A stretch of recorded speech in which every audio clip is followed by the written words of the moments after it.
자, 오늘의 이 말씀은 이겁니다. 대제사장 여호수아는 여호와의 천사 앞에 섰고 사탄은 그의 오른쪽에 서서라고 해요.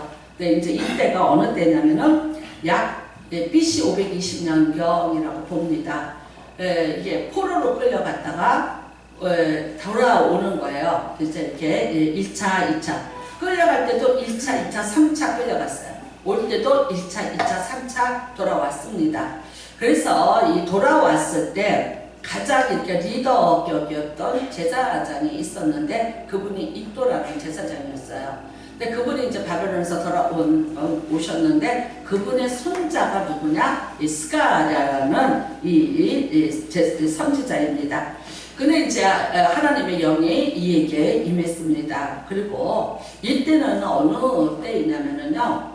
참 이 사람들이 이제 바빌론에서 그렇게 포로 생활을 하다가 돌아왔을 때 꿈이 많았어요. 자, 가자. 우리 본토로 돌아간다. 돌아가면 우리가 이제 뭘 하고 뭘 하자. 이렇게 했죠. 그래서 그들이 제일 먼저 하고 싶은 게 뭐였냐? 성전 건축이었어요. 그들의 신앙의 구심점이고 민족의 구심점이죠. 하나님의 집을 짓자라고 했습니다. 그래서 이제 으쌰으쌰 하면서 이렇게 시작을 했는데 사실 이게 그냥 멈춰버리고 말았어요. 여러가지 그 땅에 사는 사람들의 방해도 있었지만 또 여러가지 재정적인 문제라든가 등등 그 다음에 또 이제 파벌 싸움이라든가 이런 것 때문에 그 지지대를 놓고 16년 동안을 이거를 짓지 못합니다. 그러니까 이것에 대해서 이제 학교 선지자도 또 이제 스가랴 선지자가 거의 동시대에 선지자인데 이걸 놓고 이제 가슴 아파하고 있죠. 이게 이제 꿈이 이게 무산이 되자 굉장히 이스라엘 백성들이 시리에 빠지게 됩니다. 어떻게 됐을까요? 그래, 우리는 할 수 없어. 우리는 이미 아무것도 할 수 없어. 우리는 포로였어. 그리고 우리는 어떤 것도 할 수 있는 여력이 남아있지 않아. 라고 굉장히 이제 시리에 빠져 있는 이런 때입니다. 근데 이때 스가랴가 한 환상을 보게 되죠. 그 환상의 얘기가 오늘 여러분이 읽은 이 이야기입니다. 성경에는 대제사장에 관한 것은 별로 이렇게 거론을 안 합니다.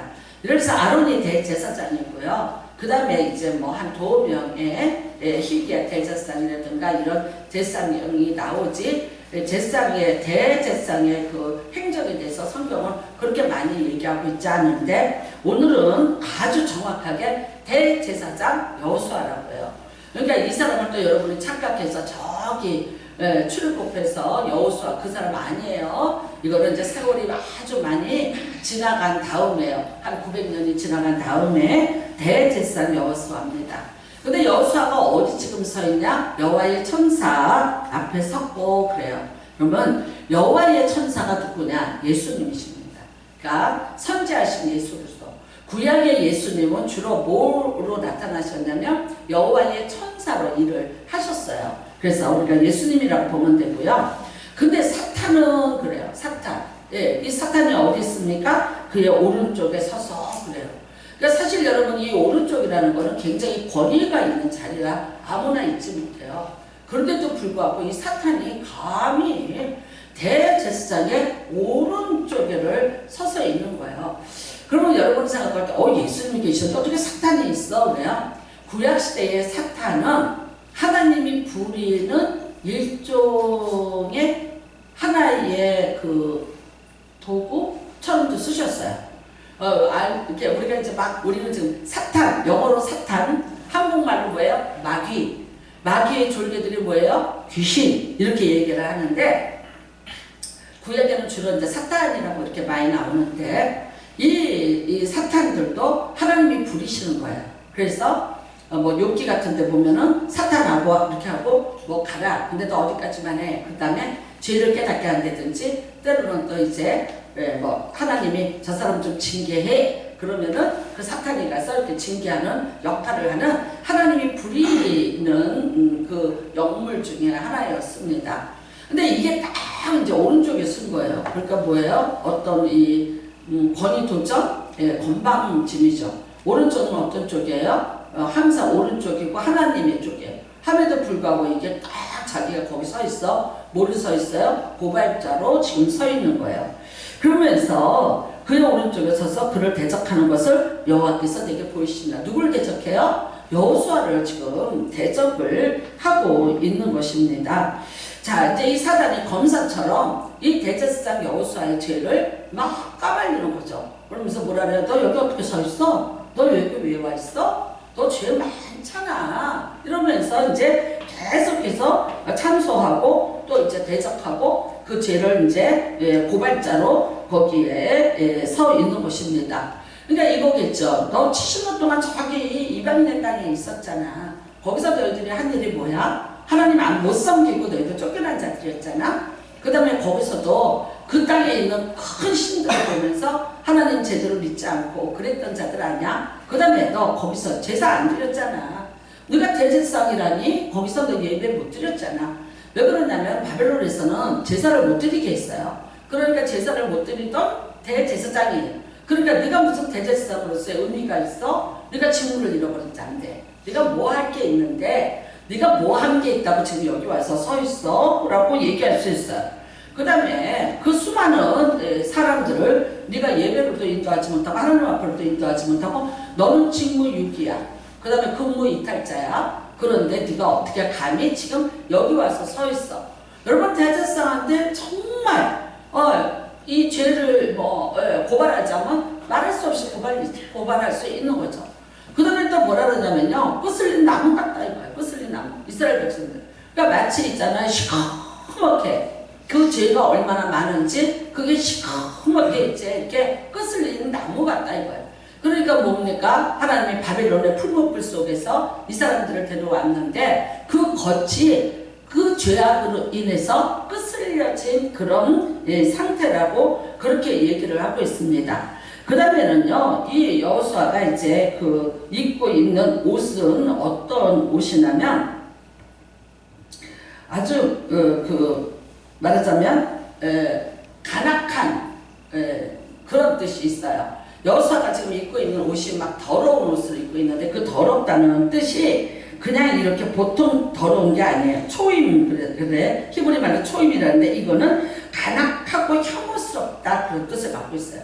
그 지금 대제사장이지만 대제사장의 옷을 못 입고 무슨 옷을 입고 있어요? 더럽혀진 옷을 입고 있는데 그 옷이 아주 이 대제사장이 간악했고 그 다음에는 아주 혐오스러운 그런 일을 했던 사람이라 그런 옷을 입고 지금 여호와 앞에 서 있는 것입니다.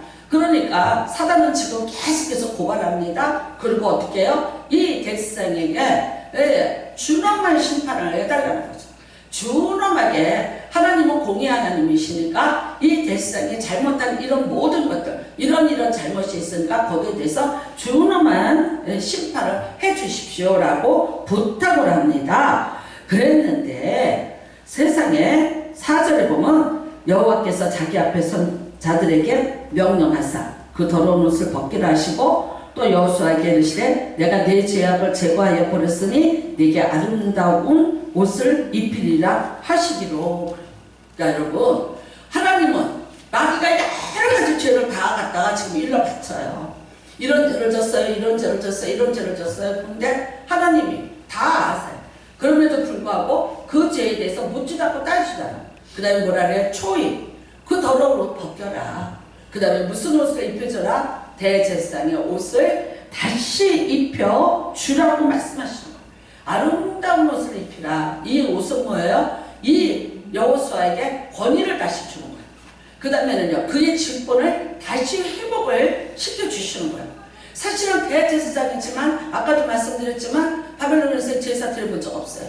돌아와서도 이 사람들은 성전을 지어서 제사를 드리자고 했는데 성전을 짓지 못했기 때문에 제사를 드리지 못하고 있었어요. 그러니까 대제사장으로서 자기 역할을 하나도 제대로 온전히 해내지 못하고 있는 사람이에요. 그 다음에는 대제사장이 어떤 사람인지 모르지만 그가 입고 있는 옷이 초임, 간악하기까지 하고 혐오스럽게까지 했다면 그의 삶이 그렇게 아름답거나 흠모할 만한 삶이 되지 못했다고. 대제사장이었지만 대제사장답게 살지 못한 것을 하나님이 분명히 이 말씀으로 인정을 하고 계시죠. 그런데 뭐라고 얘기해요? 사단은 분명히 그래 너 오늘 혼나, 너 끝났어, 너는 마지막이야. 그런데 놀랍게도 말씀하시는 거예요. 그 옷 벗겨. 그 다음에 새로운 옷을 아름다운 옷을 입혀라. 여러분 그 옷을 입힌다는 건 뭐예요? 직분의 회복을 의미하고 있는 것입니다. 우리는 에덴 동산에서 아담과 하와가 서로가 벌거벗은 걸 봤어요. 그리고 어떻게 했어요? 부끄러워했어요. 네, 자기 신들의 모든 수치를 다 보면서 너무 부끄러워서 무화과나무 잎으로 자기의 부끄러움을 가렸더라.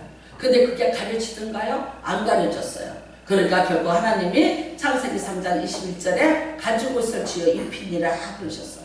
그래서 여러분 벌거벗어서 부끄러워요. 모든 혐오스러운 게 다 드러났어요. 모든 풀이가 다 드러났어. 근데 하나님께서 어떤 것이냐? 짐승을 죽여서라도 피를 흘리면서라도 가죽을 만들어서 그 가죽으로 그들의 부끄러움을 입혀주셨더라. 우리는 이걸 뭐라고 얘기해요? 원시복음이라고 말씀하고 있는 거예요.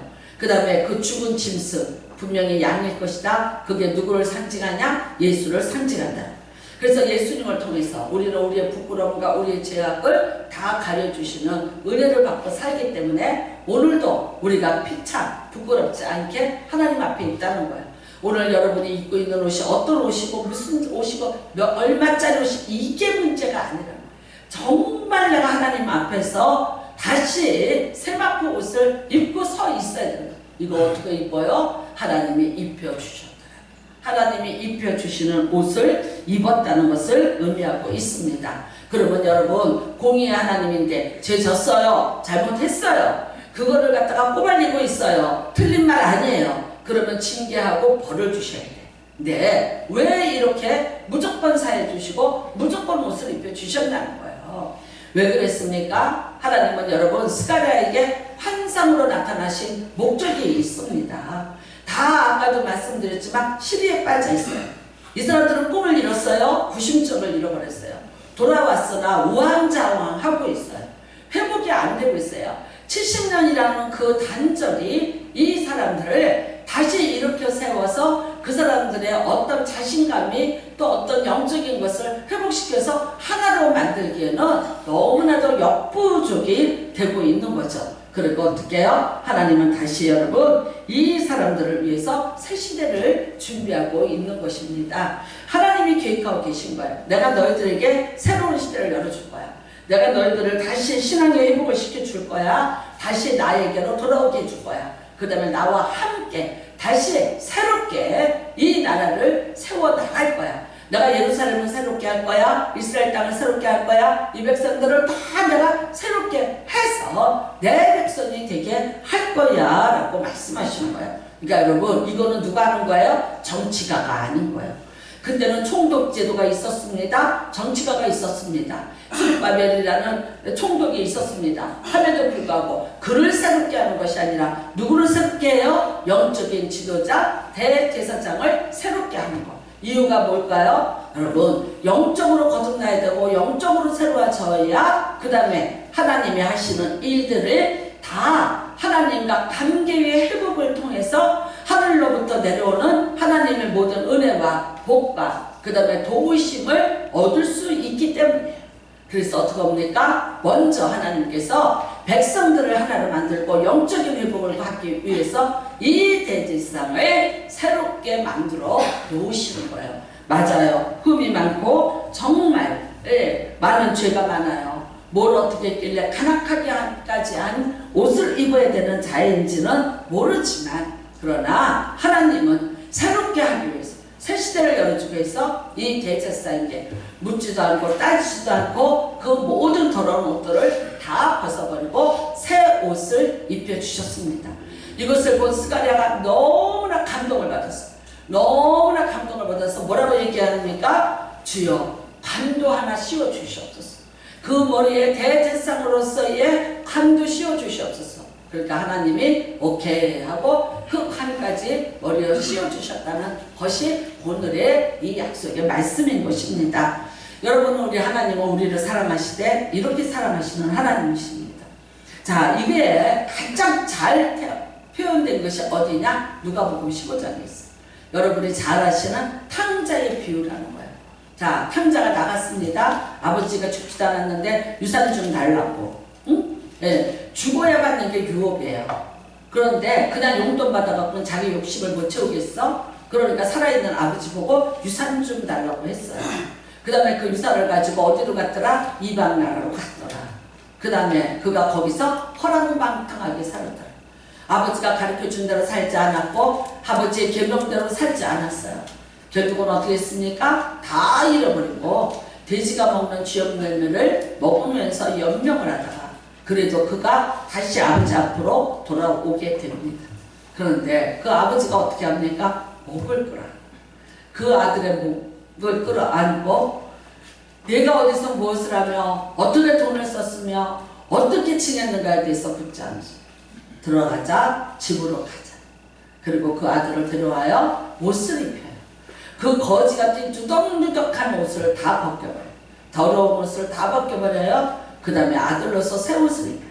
그 다음에 가죽신을 신겨요. 이거는 내 아들이라는 것을 의미하는 것입니다.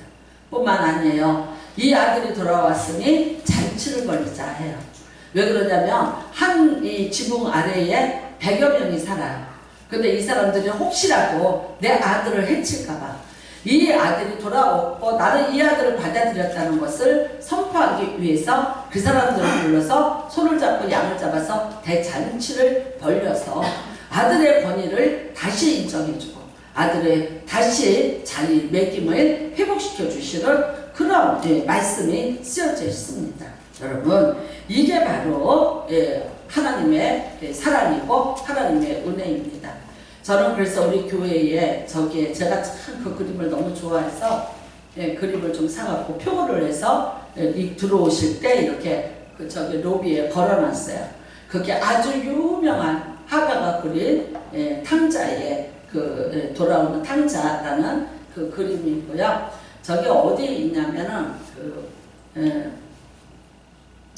지금 소련에 있어요. 소련 그 겨울 그 궁전이라는 곳이 있는데 거기에 저 그림이 있어요. 근데 놀랍게도 거기를 가봤는데 거기가 진짜 미술품을 가장 많이 그 소장을 하고 있대요. 하는데 사람들이 다 어디 모여있냐? 거기 모여있어요.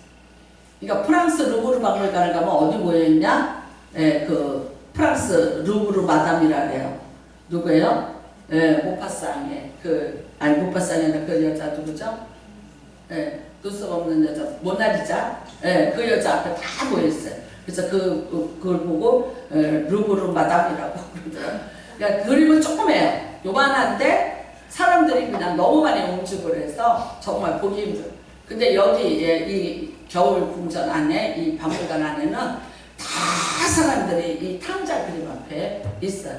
그러니까 정말 크리스찬인지 넌 크리스찬인지 모르겠지만 그들이 일단은 제가 왜 그럴까 하면서 생각해봤어요. 모두가 다 허무한 거예요. 모두가 다 외롭고 힘들고 모두가 다 하나님을 알든 하나님을 알지 못하던 다들 힘들고 어려운 거예요. 그러니까 누구에게인가 우리가 다 돌아가고 싶은 대상이 있는 거예요. 그러니까 우리가 이제 이렇게 자라면서 이렇게 이제 나이가 먹어서 죽으면서도 자기 엄마 찾고 아버지 찾으면서 죽듯이 그런 어떤 내가 안기고 싶은 어떤 대상이 있는 거죠. 근데 이제 하나님께서 그 돌아온 탕자를 끌어안아주는 그래서 그 그림을 자세히 보시면 그가 신발이 벗겨졌고 옷은 다 이제 덕지덕지 다 그렇게 거지 같은 옷을 입고 왔지만 그 아버지가 정말 그 아들을 품어주는 그런 그림입니다. 맞습니다. 이게 이제 하나님의 사랑입니다. 우리는 여러분 정말 이 모습을 보면서 특히 이런 거예요. 계속해서 죄를 까발리고 죄를 자꾸만 이제 얘기를 하죠. 고발자가 되는 거죠. 물론 이제 상처를 받아서 그래요. 상대가 나에게 잘못을 했을 때 받은 상처, 그걸로 인한 분노 잊혀지지 않습니다. 사람은 망각의 동물이 아니거든요. 자, 용서해라, 못을 뽑아라. 뽑아도 못 잡은 남아있듯이 남아있어요. 그래서 울컥울컥하면서 그게 끊임없이 올라와. 이제 그래서 우리는 어떻게 되냐? 얘기를 해요. 근데 오늘 여러분 하나님이 하시는 걸 보면 이거예요. 과거에 대해서 묻지 않아요. 그가 행한 일에 대해서 묻지 않아요. 그가 간악하고 혐오스러운데 네가 왜 혐오스럽고 네가 왜 간악하냐에 대해서 오늘 묻지 않으셔요. 그러면서 뭐라 그러세요? 새 옷 입혀라. 새 옷 입혀라. 그러니까 그 다음에 뭐라 그러시냐? 너 그 대신 오늘 이 율례와 계명을 잘 지켜라. 그러니까 여러분, 하나님은 과거의 하나님이 아닌 거예요. 언제의 하나님이에요? 현재의 하나님. 그러니까 하나님의 시간은요, 늘 현재예요. 우리는 과거가 있고 현재가 있고 비례가 있어요. 근데 하나님은 항상 하나님의 시간은 현재의 시간. 그 다음에 하나님은 내가 지금 현재 무엇을 어떻게 하고 있는가에 주목하고 계신 거예요. 과거에 내가 뭘 했는가, 어쨌는가 아니라는 거예요. 지금 내가 만약 하나님 앞에 서 있다면, 내가 하나님 앞에 서 있다면, 그렇다면 여러분 여기에 대제사장이 서 있는데 여호와가 직접 서 있지 않고 여호와의 천사가 서 있다네. 누굽니까? 중보자 예수 그리스도입니다. 왜 중보자 앞에다 세워놨냐는 거예요. 하나님이 직접 대제사장을 치료하지 않아요. 근데 말씀은 누가 하고 있어요? 여호와가 말씀하고 계세요. 여호와가 다 명령하고 계세요. 근데 그 옆에 딱 대제사장을 지키고 있는 여호와의 천사가 있는 거예요. 예수 그리스도입니다. 예수 그리스도. 죄를 회개하지 않아요. 죄를 인정하지 않아요. 죄를 자복하지 않아요. 죄를 끊지 않아요. 그렇다면 그 사람은 용서받을 자격이 없는 사람이에요. 그렇지만 여러분, 만일 죄를 끊었다면, 죄의 모양도 흉내도 내가 내지 않겠다고 결심을 했다면, 진짜 이제는 내가 하나님의 율례와 법대로 살겠습니다라고 내가 진심으로 고백을 하고 여호와 앞에 있다면, 그렇다면 누가 그 사람을 고발할 수 있는 자격이 있겠다.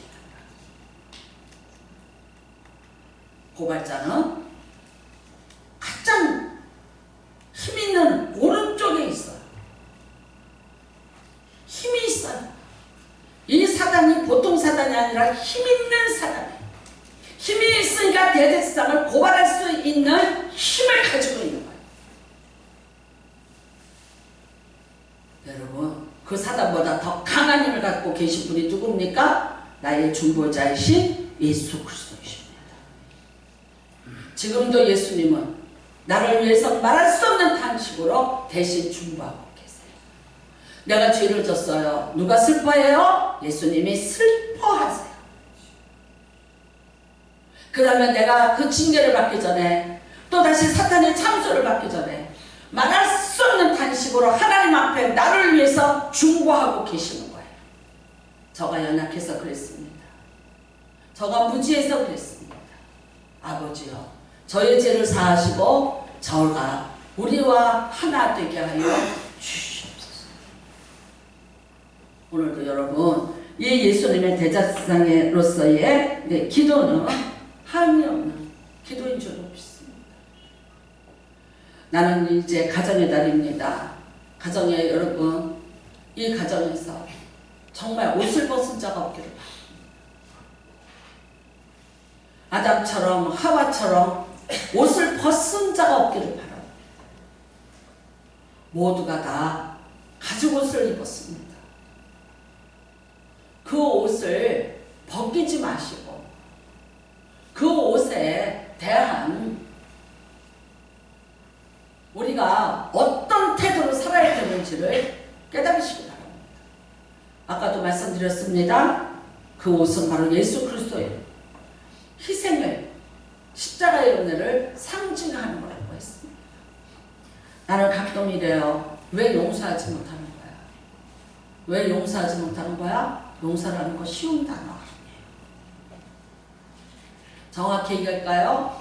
오해하지 마세요. 용서하지 못하는 죄보다 죄를 짓는 죄가 더 큰 거예요. 죄를 짓지 말았어야 돼요. 그러나 내가 만일 그 죄로부터 벗어났고 그 죄를 내가 다시는 짓지 않겠다고 하나님 앞에서 내가 죄사함의 은혜를 구했고 그 다음에 그 은혜대로 내가 살고 있다면 다시는 누군가가 내 옷을 벗겨야 될 자격을 가진 자는 이 세상에 없나니 한 사람도 없다. 우리는 다른 사람을 고발하는 거는 조심해요. 근데 가족에 대해서는요, 무제한의 고발을 할 수 있어요. 왜냐하면 약점을 다 알고 있어요. 자세히 알고 있어요. 얼마든지 고발자로 오른편에 힘 있는 자리에서 설 수 있는 사람이 가족입니다. 근데 여러분, 사실 오늘 말씀하세요. 불에 그슬린 자다. 시커매 보이지? 불에 탄 숯덩어리가 아니라 다만 불에 그슬린 자다. 그슬림을 다 깎아내면 그 안에 뭐가 있어요? 정작 그 나무에 모습이 존재하는 게 그슬린 나무예요. 불에 다 타서 숯덩이가 되었다. 그렇다면 희망이 없어요. 근데 오늘 하나님은 뭐라 그러세요? 저가 숯덩이 같나이다 라고 참수하니까 하나님이 아니라 불에 그슬린 거라고 말해요. 불에 그슬린 것뿐이에요. 죄의 모양에 죄의 흉내로 죄로 인해서 그슬린 것이에요. 다시 그 죄를 벗기면, 그 그슬림을 벗겨내면 그 안에 진정한 그의 모습이 존재하고 있을 거예요. 옷을 입었어요. 가난한 옷을 입었어요. 혐오스러워요. 우리가 볼 때 그 사람은 혐오스러운 옷을 입었고 그 사람은 가난해요. 근데 하나님이 그 옷을 벗겨냈을 때 그 대제사장이 그렇게 속까지 다 가난했던가요? 아니에요. 하나님의 본성이 있었고 하나님의 형상이 있었고 하나님의 모양이 존재하고 있었다고요. 하나님은 그걸 봤기 때문에 그 사람의 옷만 벗겨낸 거예요. 가죽을 베이지 않았어요. 옷을 벗겨내니까 하나님의 형상이, 하나님의 모양이, 하나님이 지으실 때, 창조할 때 주었던 하나님의 것이 그 안에 있더라고. 그러니까 하나님 뭐라 그러세요? 옷 갈아입혀. 옷 갈아입혀. 그의 권위를 인정해 주는 거예요. 다시 회복시켜 주시는 거예요. 그를 통해서 이스라엘의 회복을 원하는 거예요. 다시 하나님의 나라가 회복되기를 원하시는 거예요. 하나님과의 관계의 회복이에요. 이거는 여러분 정치가가 하는 게 아니야. 누가 하는 게 아니에요. 이거는 누가 하는 거예요? 택하신 족속의 왕 같은 제사장이라. 여러분, 우리 한 사람 한 사람이 다 하나님하고의 예배를 드려야 되고 하나님과의 관계를 회복해야 될 자들이기 때문에 하나님 자신이 우리를 깨끗하다고 인정하시고 우리를 거룩하다고 인정해 주시면서 우리에게 옷을 입혀 주시는 거예요. 우리는 이거를 신학적 용어로 칭의라고 말합니다. 원래가 다 죄인이었어요. 그런데 어떻게 하세요? 오직 믿음으로 만나 우리를 의롭다고 여겨주신 바 되었다라고 해요. 원래가 의로워진 사람. 저 예수 믿는데 성격이 왜 저래? 목사님 성격이 왜 저래? 장로인데 왜 저래? 아니면 성격을 변화시키는 게 아니에요. 그런데 여러분, 인간의 본연의 모습이 완전히 다 바뀌어서 100% 바뀌어서 내가 원하고 바라는 대로 다 아니요. 제가 오늘도 어떤 분하고 얘기하면서 이랬어요. 하나도 안 바뀌어요. 하나도 안 바뀌어요. 그래서 제가 이랬어요. 그러면 맞아요. 죽으면 바뀌어요. 죽으면 바뀌어요. 그러면 죽으라니까 내가? 내가 죽으라고 그래줄까? 그랬더니 갑자기 화를 내고 울고 짖다가 아이고 그거는 아니래. 그러니까 그래도 살아있는 게 낫지? 그랬더니 왜? 그거야 그렇지. 아 그러면 가만히 계셔. 어차피 언제 없어진다? 그 성질? 에? 죽으면 없어져. 죽으면. 근데 죽은 것보다는 살아있는 게 낫잖아. 기운이 없어요. 기운이 없어서 말도 못해봐. 그러면 뭐가 그리운 자라? 옛날에 소리 뻑뻑 지르던 게 그리워. 그래도 힘이 있어서 그래도 소리 지를 때가 있었는데 그렇게 돼. 나는 옛날에 집에를 안 들어와. 같이 같이 사는 사람이. 근데 이거 보통이 새벽 1시, 2시야. 뭐 싸우는 이유가 그거야. 왜 집에를 안 들어오느냐. 근데 본인이 이런 말을 하더라고. 친구들한테. 집에를 왔대. 왔는데 딱 대문을 열으려고 이렇게 하다가 보면 갑자기 있잖아. 누가 자기를 다시 끌고 간대요. 끌고 간대요. 본인 입으로 이렇게 말하더라고. 귀신이 끌고 가는 것 같아. 다시 어디로 가냐? 어디 가면 거기 있어. 그러니까 그 자리로 간다는 거야. 근데 지금같이 차가 있어서 차를 타고 가는 게 아니다. 그때는 버스 타고 전철 타고 가야 돼. 생각해봐요.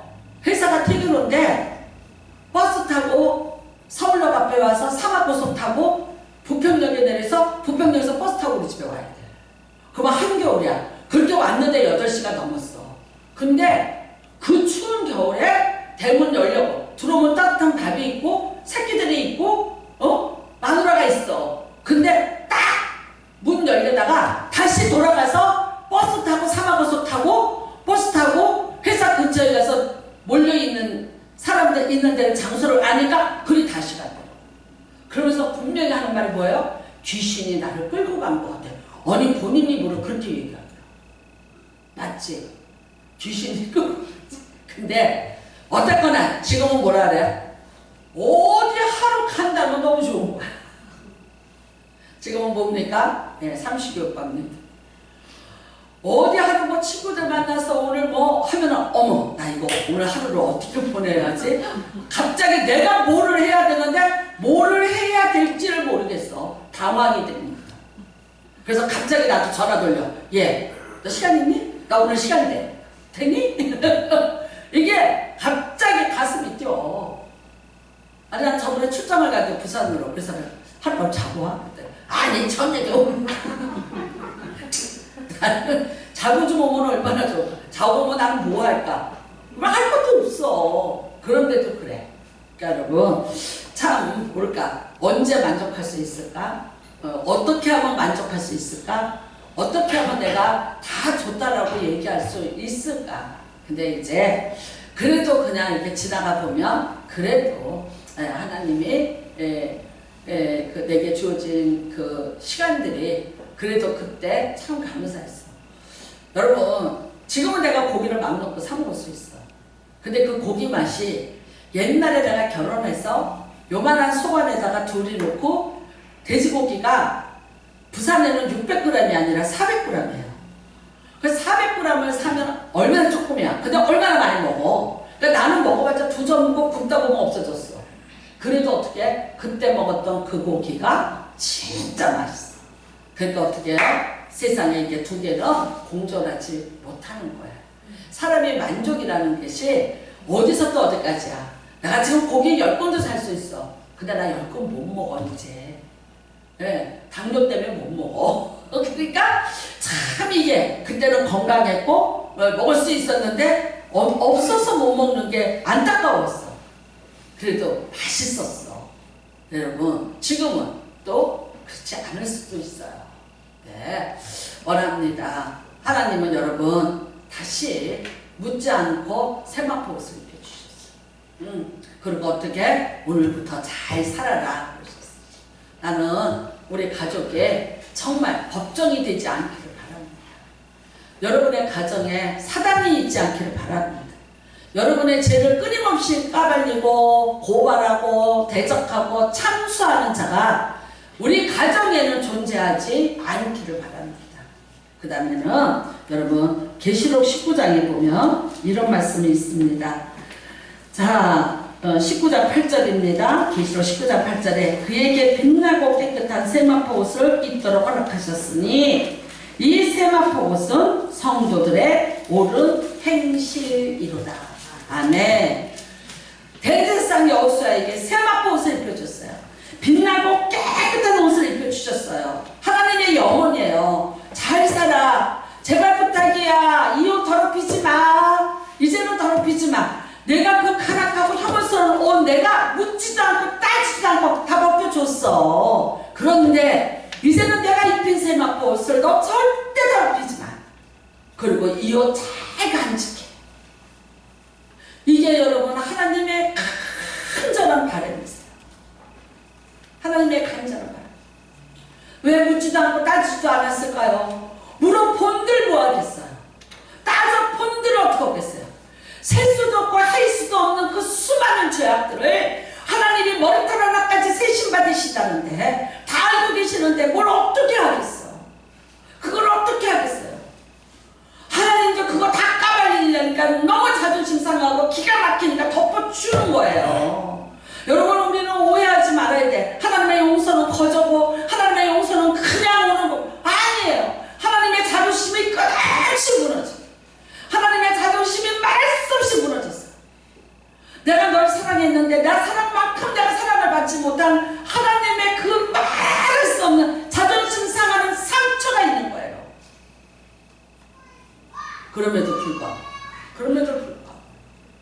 그럼에도 불구하고 그 더러운 옷을 따지지 않고 묻지 않고 하나님이 벗겨내시고 새 옷을 입혀주시는 것은 이제부터는 깨끗이 살아.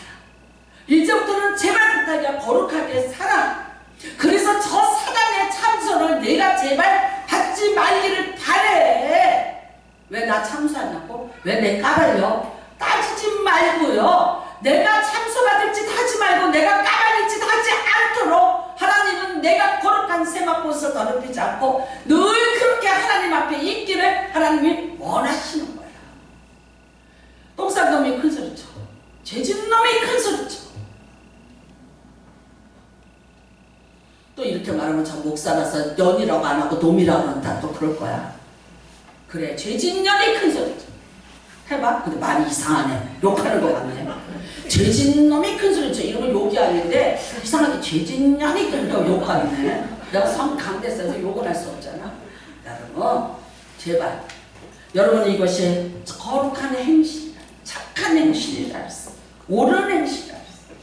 이 옷을 입으시기를 주님의 이름으로 축복합니다. 자, 그러면 여러분에게 어떤 복이 임하나 다 같이 읽으시겠습니다. 7절입니다.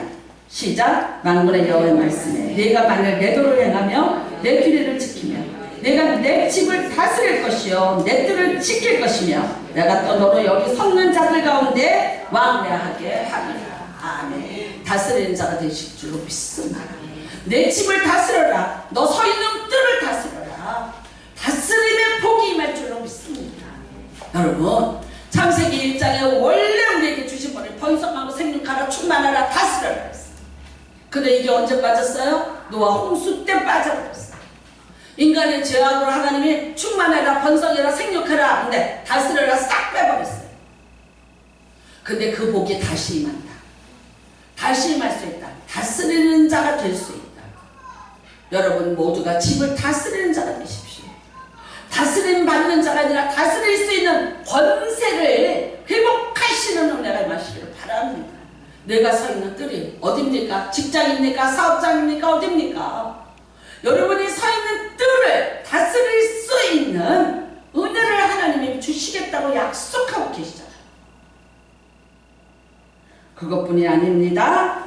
너로 여기 섰는 자들 가운데 왕래하게 하라. 여기 섰는 자가 누굽니까? 하나님, 예수님. 여러분, 영계를 왕래할 수 있는 은혜를 베풀어 주시는 거예요. 나비조차도 다스릴 수 있는 권세를 하나님이 부어 주신다. 다스림 받지 마세요. 구차하게 다스림 받고 살려니까 자존심 상하고 열등감 생기고 짜증나고 속상하고 우라통 터지고 하나님이 주신 거 능력 회복하세요. 다스릴 권세를 다 회복하세요. 집을 잘 다스리세요. 영적으로 다스리세요. 믿음으로 다스리세요. 말씀으로 다스리세요.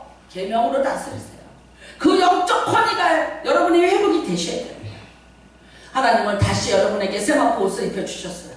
여러분이 다시 권위가 회복됐어요. 그 권위를 100분 발휘하셔서 다스림 받는 자가 아니라 다스리고 살아갈 자가 되시기를 주님의 이름으로 축복합니다. 그 다음에 뭐라 그래요? 9절에 보세요. 8절에 대제사장 여호수아야 너와 내 앞에 앉은 내 동료들은 내 말을 들을 것이니라. 이들은 예표의 사람들이라 내가 내 종 싹쓸나게 하리라.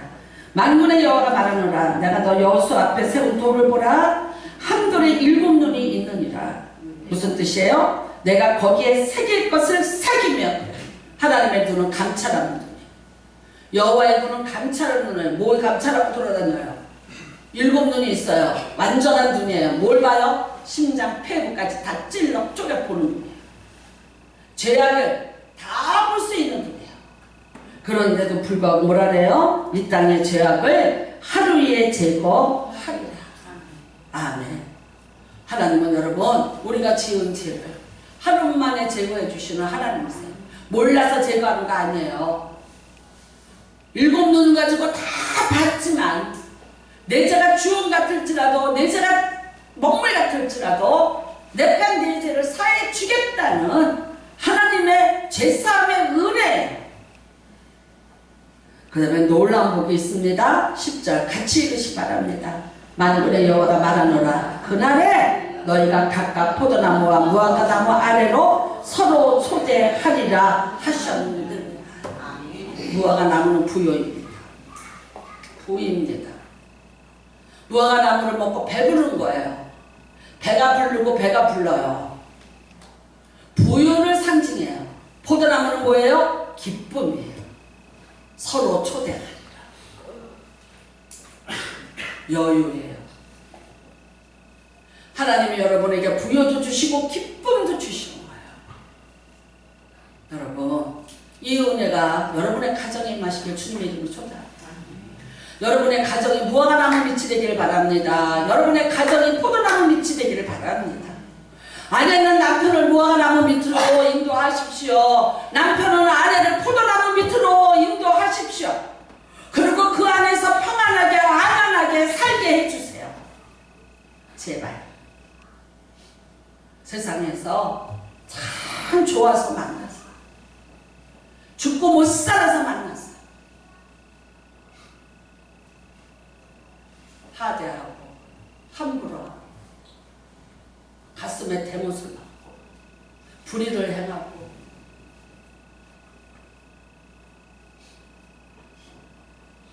가족이잖아요.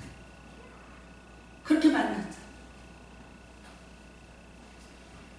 끝까지 잘 살자고 만났는데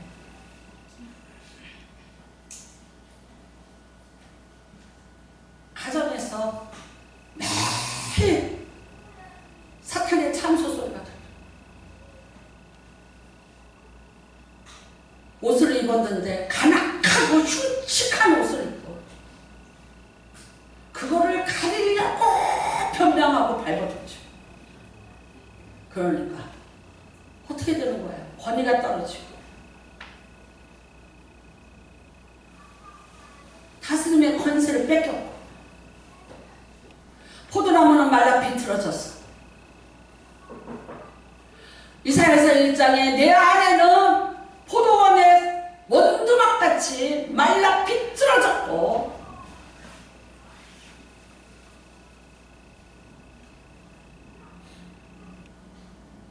가장 행복해야 됩니다. 안식이 있고 쉼이 있고 평안이 있어야 되고 내가 밖에서 힘든 일을 하고 상처를 받고 눈물을 흘렸을지라도 이 집에 와서 같이 이거를 풀어내고 평안으로 위로받고 양약으로 싸매을 받고 다시 새로 와서 힘을 얻고 들어가요. 집에 문고리만 잡으면은 다리가 천건같이 풀어져.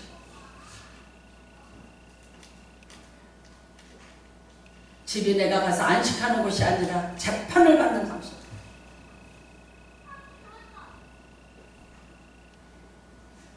마귀가 대장이 돼서 서로를 고발하고 까발리고 이러죠. 여러분, 하나님은 복을 주시기를 원합니다.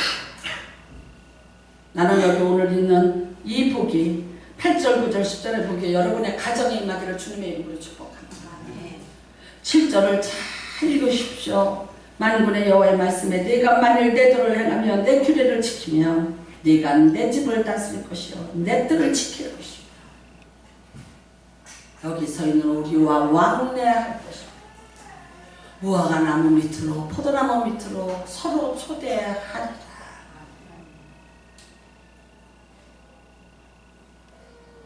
스가랴의 환상이 여러분의 가정에 그대로 이루어지는 귀한 복이 임하시기를 주님의 이름으로 축복합니다. 가정의 달에 여러분의 가정에 정말 하나님의 회복되기를 바랍니다. 하나님의 회복되기를 바랍니다.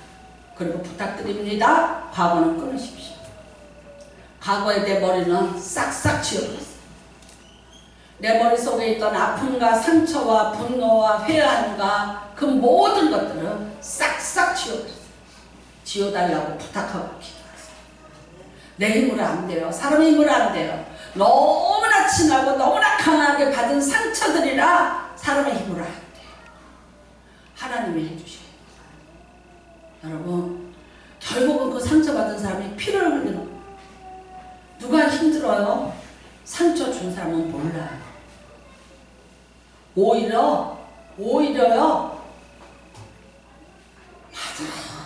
그 사람만 힘들게. 어떻게 보실래요?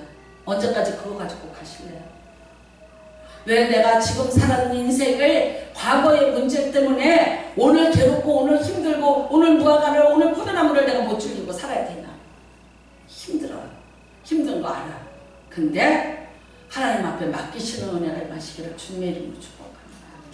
그리고 정말 새롭게 새 시대를 준비하는 여호와 앞에서 여러분의 가정에 새 시대를 여는 복이 임하시기를 주님의 이름으로 축복합니다. 새롭게 시작하자. 새 옷 입혀줬지? 다시 시작하자.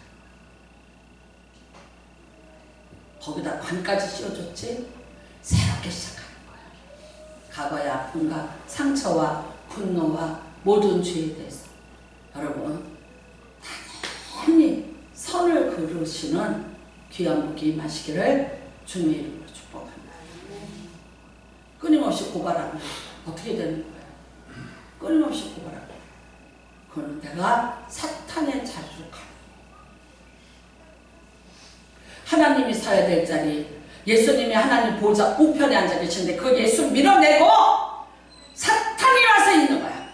근데 내가 누가 되는 거예요? 예수 밀어내고 용서해라, 회복해라, 내가 제사해 줬다, 필요 없고 나는 끊임없이 이 우편자리를 차지하고 내가 고발할 거야, 참소할 거야, 대적할 거야.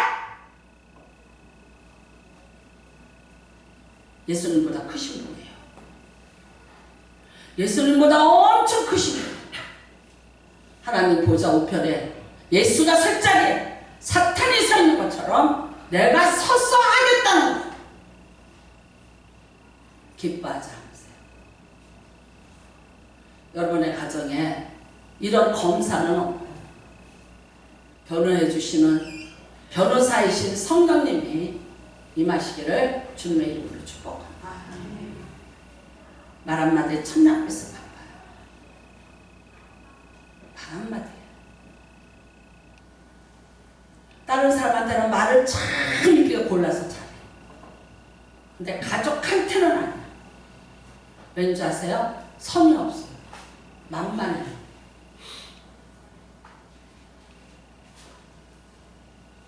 함부로 해요. 그게 잊혀지죠. 근데 그 사람은 그 말을 할 때 그게 무슨 의미인지, 그게 어떤 것을 말하는 건지 몰라. 잘 모르고 있을지라도 받는 사람의 입장에는 3초가 30년 가요. 고운말 썼어요. 제가 암이 걸렸을 때 첫 번째 얘기한 게 이거예요. 근데 김동원 목사님도 암 걸렸을 때 첫 번째 얘기했다고 하시대요. 근데 대부분 모든 암 환자들이 다 같이 하는 말 무슨 말인지 알아요? 항암 받으면서 그렇게 힘들 줄 몰랐어. 암 환자들이 얘기할 때 어머나 힘들겠네. 내가 안 알아봐서 몰라. 당연한 거예요. 하지만 그 아픈 사람에게 말 한마디가 말할 수 없는 상처야. 믿음이 없나 봐. 아, 죽으면 천당 가면 되지. 뭘 저렇게 난리야.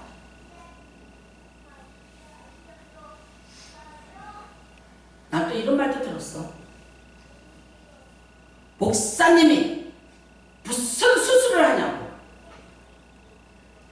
하나님이 목사님에게 능력 주시려고 하는 거니까 그냥 기도해서 능력 받아서 병자들 고치시면 되지. 뭘 수술을 한다고 그렇게 믿음 없는 말씀을 하시나. 아주 그냥 칼같이 남겨치려 하더라고. 그래서 진짜 고민했다니까. 할 건가 말 건가. 해야 되나 말아야 되나. 진짜 고민했다니까요. 여러분 그 말 한마디가 나 알아요. 나를 위해서 무지 기도해 주시고 나를 위하는 분이에요. 하는데 나는 그분이 기도한 1000마디 기도보다 그 한마디가 여기 있어. 그러니까 난 아프다 그러죠. 그분 앞에서는 아프단 말 안 해. 뭐라고 그랬어? 또 목사님이 물론 알아. 능력 받으라고 그러는 거고 그렇게 했으면 좋겠으니까 하셔. 그리고 그렇게 기도해 주실 분이야. 그렇지만 받은 사람 입장에서 목사가 돼서 천국 가면 그만이지. 뭘 죽을까봐 그렇게. 그럼 다 같이 죽어봐. 그러면 다 오늘 같이 죽을까? 사람이 말 그렇게 하는 거 아니지.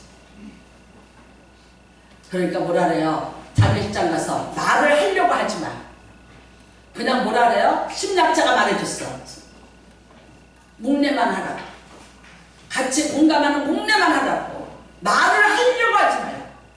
말을 하면 오히려 이거 뒤집어 놓는다니까. 말이 많으면 실수가 많아. 아는 척 하지 마. 뭘 어쩌다 저쩌다 하려고 하지 말고 공감해줘. 아프겠다. 힘들겠다. 어떨까? 여러분 진짜 여러분의 가정에 그래서 지금 와서 까발리고 꼬발린다 해서 어떻게 되겠냐. 아니 얼굴 같아 성형을 하지. 뭘 지금 와서 기질을 바꾸겠어. 성향을 바꾸겠어. 성격을 바꾸겠어. 어떻게 하겠어. 하지만 나는 말해요. 자기 자신을 위해서 열심히 사세요. 자기 관리 잘 하세요. 천국 갈 때는 부부도 필요 없고 자식도 필요 없고 다 필요 없어. 나가는 거거든. 내 생활과 잘 관리하시고 그 다음에 내게 주어진 뜰, 집 여러분 하나님의 은혜 안에 있죠. 내 집안에 무화과 나무가 있어야 나도 배가 안 고파. 내 집안에 포도나무가 있어야 나도 슬프지 않잖아. 그러니까 어떻게 해요? 나에도 정신 차리고 잘 간수해요. 영적으로 잘 관리하고 간수하셨어요. 여러분 기쁨이 2배가 되는 복이 마시길 바라고 하나님이 주는 약속의 복이 2배로 되는 복이 이번 이 가정의 달을 통해서 여러분의 가정에 정말 제가 부족하지만 그래도 이렇게 몇 번의 시리즈로 여러분한테 말씀드렸으니까 기억하시고 꼭 조금이라도 회복되시는 귀한 복이 마시기를 주님의 이름으로 축복합니다. 기도하시기 바랍니다. 함께 기도합니다. 하나님 아버지 나를 이렇게 깨끗게 하시고 온전히 해주셨습니다. 다시는 사단의 참수를 받지 않게 하여 주시고 내가 내 거룩한 입혀주신 예복을 더럽히지 않게 하여 주시옵소서. 주여 1참하시고 동성으로 기도합니다. 주여 하나님 아버지 하나님 아버지 하나님